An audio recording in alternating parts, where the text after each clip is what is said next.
Hi, Emma, and Hi, hi. Carmen.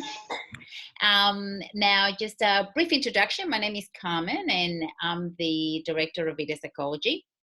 And we see quite a few clients for a range of issues, and those who have children at home, me included, are really struggling with homeschooling, and that's resulting in a spike in stress as well as anxiety and also interactions that we have with our children at home. So as a parent who's struggling, I thought I'd reach out to someone who is a teacher and who also happens to be homeschooling herself, being a parent, to pick your brain on some tips to give us all really on at this hard time of homeschooling. So so would you like to introduce yourself, Emma, and then we can talk about some of the questions and difficulties that parents have shared with us? Sure. So my name's Emma. I'm a primary school teacher in Melbourne, and I've been teaching for about 10 years. I've also got two young children, one of which is in prep this year, and a very busy, loud toddler.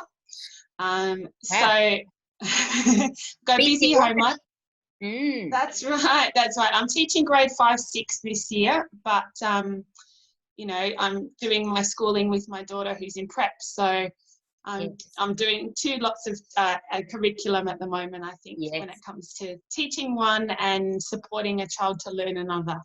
Yeah, so that would be quite difficult, I can imagine. It is challenging. It is challenging, that's for sure. Yeah. So as I said, one of the or some of the comments that we've been having from parents is really struggling and not knowing what to do. So just like all of us, we've been thrown in the deep end I guess, as a challenge to learn to be flexible and putting ourselves out of our comfort zones. And when I was having a conversation with you, you so beautifully mentioned, well, maybe one of the things that we could look at could be maybe some conversations or tips that we could give to parents or caregivers, as well as looking at the learning environment for the children, as well as looking at how to support the children. And I love that idea. So could you start with tips on how to support, or tips for parents or caregivers? Sure. So I guess the first thing to remember is the school is going to give you the content that they would be covering with the kids at school. Yes. But that doesn't mean that you have to be using all of that content. So the first step that's important. The first step I would say for any parents right now is to, if you're lucky enough for there to be more than one of you in the house, have this conversation. Yes. If it's just you, sit down and work out a plan on what you can do. So that means, what can you do in terms of time? How many hours a day can you work with your children to support them? If you're working full time, you might not be able to have more than maybe 1.5 hours a day that you can be supervising students' learning. And that is absolutely fine. So you've got to work out what time you've got. If there's more than one of you, what my partner and I did that worked well is we sat down and we worked out, we chunked the days into blocks, and we thought, okay, you get to work during this time while I work with the student, while I work with our daughter.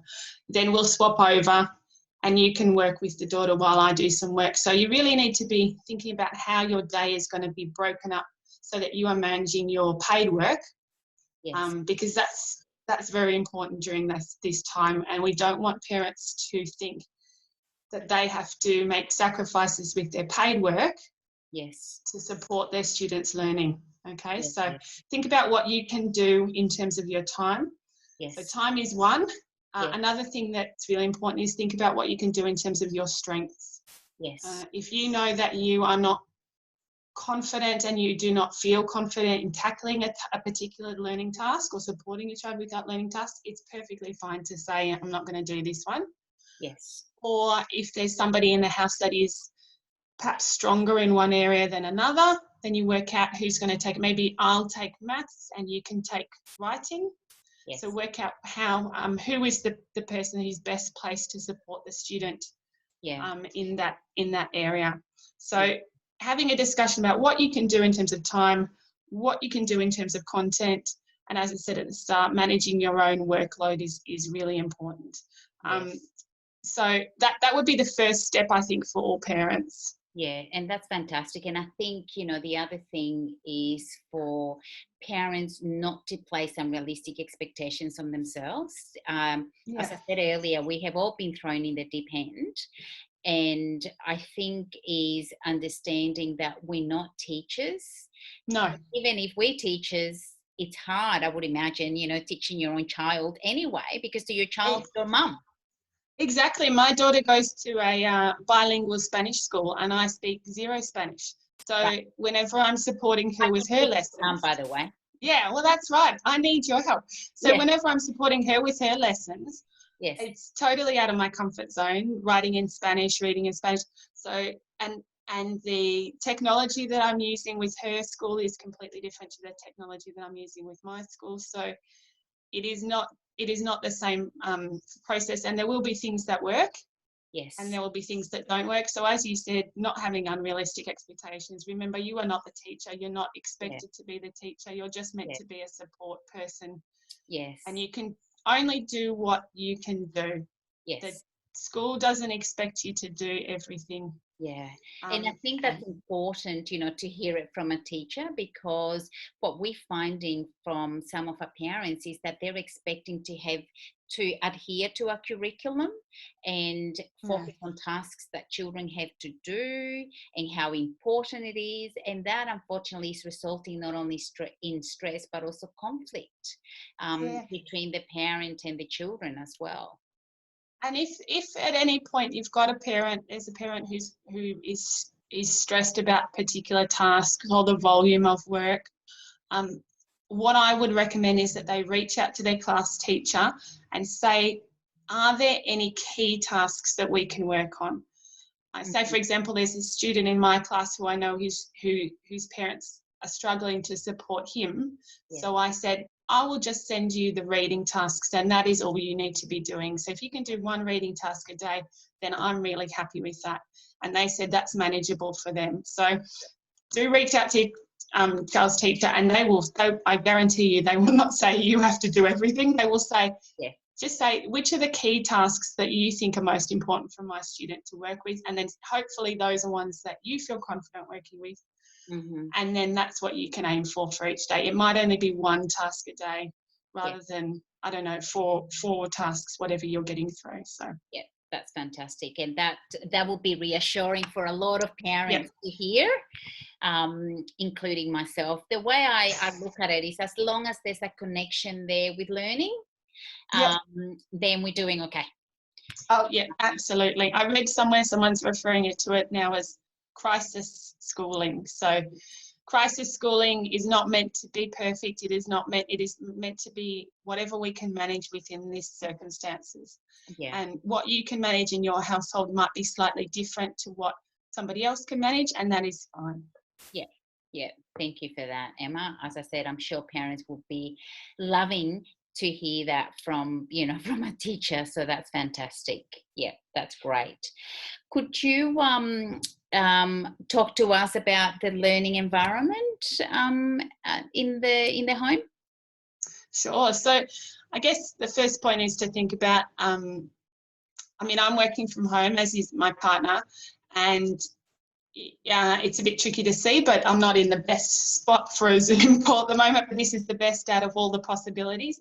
Our bedroom has become our office. So for students, it's the same situation. They might not have a desk. They might not have a space where they can work privately or quietly. Ideally, it would be great if they did, but that's not the way it works. So For example, for my daughter, she doesn't have a desk or any space to work. Instead, what we did is we got her a little, almost like a briefcase bag that opens up. Mm-hmm. And we put all her books in that and her everything she needs to write with all her stationery in a little pencil case. So when she starts school in the morning, she just gets her briefcase and opens it up on her kitchen table, and that's it, she's in school. So it needs to be whatever can fit within your household environment. But there are 3 things that I would say are really probably quite important in terms of the learning environment. The first one is that you can get, or you have all your resources ready. So you've got your books, pens, paper, any devices, they're all together. Yes. When you're ready to start school. Yes. The second thing would be to have if possible, and this one varies a bit, that you have a space where this child can sit, because the child will associate that space with school. So you say, it's school time now, therefore you go and sit on this chair at this table, and that's your school space. And the third bit that I would recommend is that it be a space that can be tidied and up and managed by that child, so that they've got ownership of that space and they know that that's their learning space, because that's the way that within school we expect them to clean up their own learning area.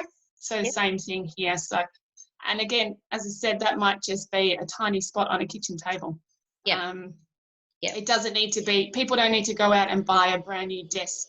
They don't need to go out and buy, brand new IT unless they're having issues with existing ones.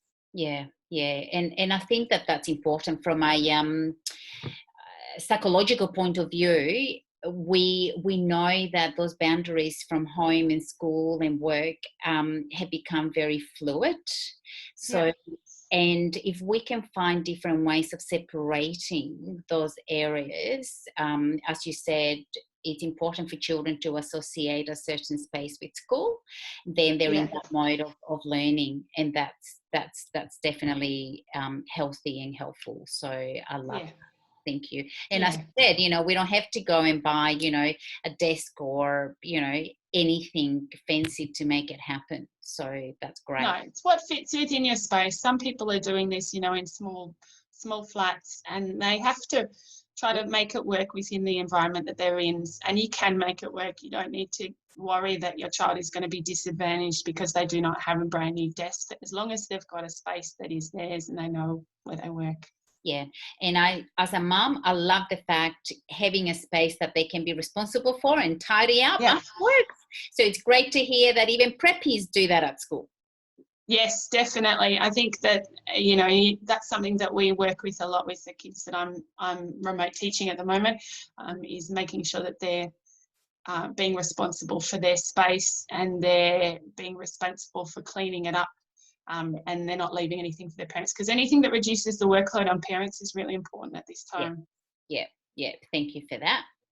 And the last one, Emma, talking about some tips or guidance that you can give for the children who are being taught at home. Yeah, so I guess the first thing to think about is that the students, look, it's a really confusing time for them, just like it is for us. They're going to feel scared and worried, and their feelings, their emotional state is the first thing that we really need to be dealing with. We need to be making sure they're feeling safe and reassured. They're not going to see the parent who's working with them as their teacher. They shouldn't be. They should be seeing it as their parent supporting their teacher. And I know from feedback from a lot of the parents of the kids that I teach, they'll say things like, "Oh, I never knew it was such a hard job. Why is my child behaving this way?" And I totally agree. My daughter's having meltdowns with me in a way she would never do at school. And that's because she's working with me, her parent, not because she's working with her teacher. So please, parents, don't worry that your child is badly behaved at school. What we're seeing at home now is very different behaviours. The big thing that I hear about from parents is their motivation, that kids are saying they don't want to do things, they don't want to do that, it's too hard, they're pushing away. So their motivation is going to wax and wane depending on the task, depending on the mood. If they're feeling anxious, if there's other things going on, it's going to be hard for them to learn. And they'll probably take their frustration out on their parents and caregivers because they're the safe people to take them out on. Yes. Some strategies that I find that have worked, and then again, it's not going to work for everyone. Everyone's different. But some strategies that might work for people are making a schedule. Now, I've seen there's a lot on Facebook, there'll be pictures of everyone's homeschooling schedules, and some of them will be like, to the minute, this is what you do, and they'll be all decorated beautiful. You don't have to do that. What I would recommend is perhaps writing a schedule where you're basically putting in what you're going to do each hour of the day, and it will vary depending on what age of the child. But the most important thing is to do it with the kid. Yes. Do it with your child. Don't say this is what you are going to do. Yes.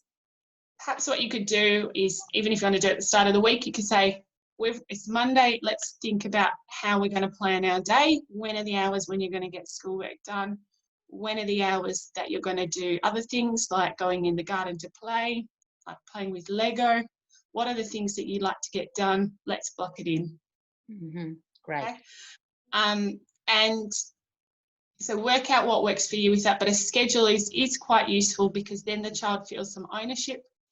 They can see, for example, if I do my literacy work in the morning, my reading and writing, I know that after that I can have some time watching ABC Kids, something like that. Yeah. And blocking it out so you've got that schoolwork done more in the morning, in the middle of the day, and then in the afternoon they've got some downtime, which is the reward time. So that can help with motivation. Yes. I think that then the other thing that you might think about is there's some students who can work very slowly on tasks, whereas other ones will rush through them. The school will give you, they might have given you some sort of minimum times to say, you should spend an hour a day on literacy, an hour a day on math.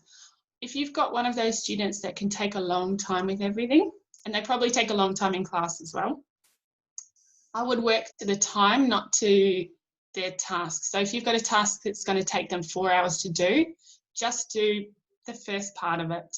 Okay, you don't want the kids to be sitting and thinking, I have to get through everything today and it's going to take me 8 hours to do that. Yes. You really want to be working just to those, it might just be 3 to 4 hours. Yeah. Okay. Because then you can put in things like, making sure you've got regular breaks, making sure you've got lots of downtime, because they're going to need lots of time doing nice things. Yes. Especially if you're one of those kids that's finding it quite stressful, you want to have lots of incentives popped into the end of the day to get them through. And then I guess another one would be to pick your battles in terms of what you think your child is going to to go well with. There might be some kids who are really struggling with or really unhappy with tackling a particular learning area. I would suggest if you've got a child who is absolutely resistant to doing a task and it is becoming an area of tension in your household, I would stop doing that activity and just focus on the ones that you think you can do. You might want to try to, say for example, it's maths and they're finding it really hard. You might say, okay, we're not going to do the maths content that comes from the school, but we'll do all the rest of your schoolwork and then afterwards we can play some games, card games. We can find ways of getting maths in through doing some cooking or playing some card games, or maybe they can play some maths games online. So you can find another way of getting a little bit of that learning area into them without having to actually do the tasks. And you can reach out to your teachers and say, I can't get my child to do the writing task for today. Have you got any other suggestions? And they might say, maybe you can get them to write a card for Mother's Day on the weekend. And that can be their writing week. So, so pick your battles, but don't let the learning tasks become an area of tension in your household. Trying to think if there's anything else. I think the main thing is to find the fun activities that you can do with the students, because a student who is getting like I said, who's working by themselves, and they might be working, if they're working by themselves and they're working for like 6 hours a day on tasks that they're not interested in, you're going to end up with an unmotivated kid. So making sure that it's, you know, a limited amount of schoolwork. There's lots of other fun activities, things that they want to do, whether that's playing Lego by themselves, whether that's watching TV, whether that's going outside in the garden, whether that's playing games with their brothers and sisters. You want to have lots of them throughout the day, so they're having fun days and they're enjoying this time as much as possible. Yeah. And I love that. I think, you know, sometimes we lose focus of that. As I said, Yeah, it's about keeping that connection, and keeping that connection with school, but as well as family. Your connection definitely. with family. I mean, how often do we find ourselves? I know that this is not by choice, but how often do we Yeah, find ourselves in a situation where all of us are at home during the yeah, day? And I think sometimes we forget to see it as a potential treat, or, you know, an yeah, opportunity, and we're not focused on that. yeah. Yeah, so I like, you know, making it fun is good. Yeah, and as I said, if there's something that's becoming hard, don't do it. Just tell the teacher, saying, we were struggling with that, so we decided not to do it. And the teacher will say, that is absolutely fine. Yeah. Just do something that keeps your household a positive household, Yes. and do the tasks that you think that your child is engaging with, or that you are engaging with. I certainly know that my daughter wasn't keen on doing some of the Spanish stuff, but since she learned that she's better at Spanish than I am, she's keen to do it now, because she can show off to me and she can quiz me, and I always fail the quizzes and have to Yeah. redo them. So, you Yeah. know, there's ways of making it fun, fun for them. Yep, fantastic. I love that. Thank you so much for that, Emma. I'm sure I have certainly found it helpful. So I've taken some notes as you've been speaking, and I'm sure that our parents will also find it valuable. So thank you so much. And on behalf of all the parents, thank you so much for the work that you do. Oh Um, yeah. so thank you, Emma. Thank you, Carmen.